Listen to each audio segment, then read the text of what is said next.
Bonjour à tous et bienvenue dans une nouvelle vidéo de la sagesse des Écritures. Je suis très heureux de vous retrouver une nouvelle fois cette semaine. Ça fait plusieurs semaines que je n'avais pas pris le temps de faire la vidéo, mais nous revoilà pour aujourd'hui étudier un passage qui se trouve dans Doctrine et Alliance 64, les versets 9 à 11, et que je trouve particulièrement adapté à la situation que nous vivons là avec le conflit entre Israël et l'Iran qui commence à prendre de l'ampleur.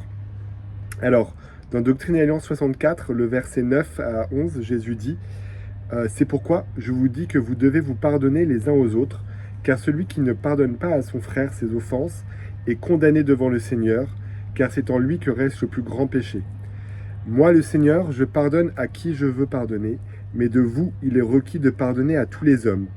Et vous devriez dire en votre cœur que Dieu juge entre toi et moi et te récompense selon tes actes. » Alors j'aime beaucoup ces versets parce que bon, le Seigneur est assez clair dedans.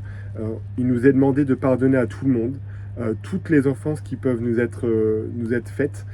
C'est pas toujours facile parce que des fois les offenses qui ont pu nous être faites sont très blessantes ou laissent des cicatrices importantes. Mais c'est ce que Jésus nous a demandé, c'est de pardonner à notre prochain, aux gens qui sont autour de nous. Et à nous-mêmes aussi, à nous pardonner les erreurs. Et donc j'avais deux, trois pensées par rapport à ces versets. La première pensée, c'est de qu'est-ce qui se passe quand on n'arrive pas à pardonner. Parce que voilà, peut-être quelqu'un nous a trahis, peut-être quelqu'un nous a blessés, et on essaye de lui pardonner, mais on n'y arrive pas. Comment on peut faire pour réussir à le pardonner malgré tout? Et bien, le meilleur moyen de réussir à lui pardonner, c'est de se rapprocher de Jésus-Christ. Parce que même si on n'est pas capable même si on n'a pas suffisamment d'amour pour pardonner, et ben, on peut se rapprocher du Christ qui, lui, a cet amour suffisant. Et je nous promets que si on se rapproche suffisamment du Christ et qu'on essaye de faire de notre mieux pour rechercher son amour, il nous donnera de la force pour pouvoir pardonner aux gens qui nous ont offensés.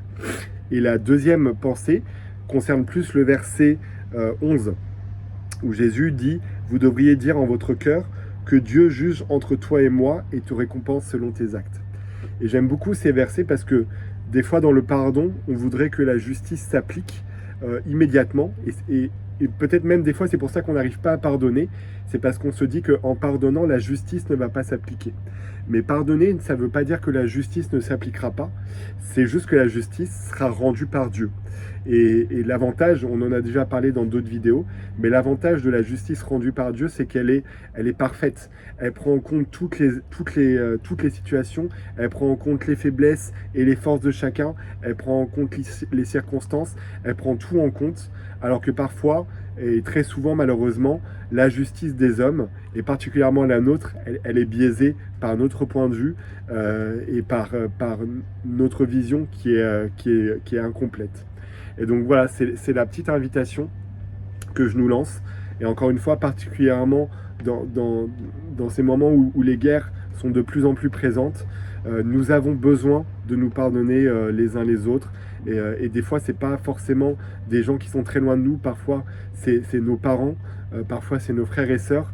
Je peux vous témoigner que j'ai malheureusement beaucoup de patients au cabinet qui viennent et souvent qui me disent que voilà, leur relation avec leurs parents s'est très détériorée, ou avec un frère et une sœur, c'est impossible de se parler encore parce que voilà, il s'est passé ci, il s'est passé ça, et donc on se parle plus.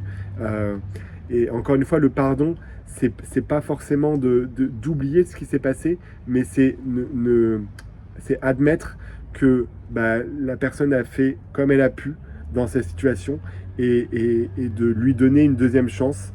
Une deuxième chance, ça ne veut pas dire, comme dirait mon père, ça ne veut pas dire qu'on va passer nos vacances avec eux, mais c'est ne pas lui donner une étiquette et une condamnation, parce que la personne qu'elle est aujourd'hui, ce n'est plus la personne qu'elle était lorsqu'elle nous a fait cette offense. Tout comme nous, lorsque nous avons offensé quelqu'un il y a peut-être 10-15 ans, et on n'est plus du tout cette même personne aujourd'hui, et on aimerait bien que la personne à qui on a offensé puisse nous laisser une seconde chance pour lui montrer qu'on a changé, et nous-mêmes, laissons ces chances-là aux autres.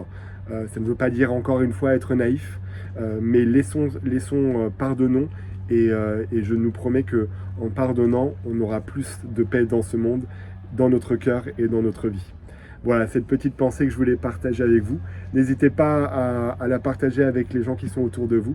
Et je vous souhaite une très bonne semaine et je vous dis à la semaine prochaine pour plus de sagesse grâce à Jésus-Christ.